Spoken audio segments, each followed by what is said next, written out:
How to refresh location on AirTag. So if you want to refresh your location on your AirTag, then what you need to do is you just need to simply open the Find My app. To refresh your AirTag's location, start by opening Find My app on your iPhone. This app tracks all your Apple devices, including AirTags. After that, you need to select the AirTag in the Find My app. Go to the Items tab and select the AirTag you want to refresh. You'll see its current location displayed on the map. After that, pull down to refresh. To manually refresh the AirTag's location, simply swipe down on the screen.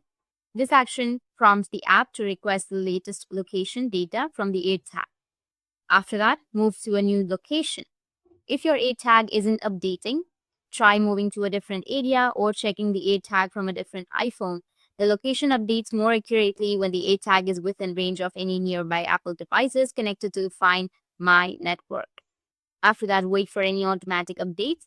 If the AirTag is out of range, it might take some time for the location to update.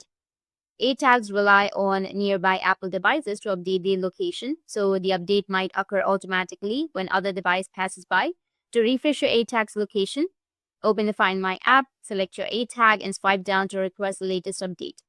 If the location isn't updating, move on to the new location, or waiting for an automatic update can help. So that's it, and if you have any questions, feel free to comment below. Thanks for watching.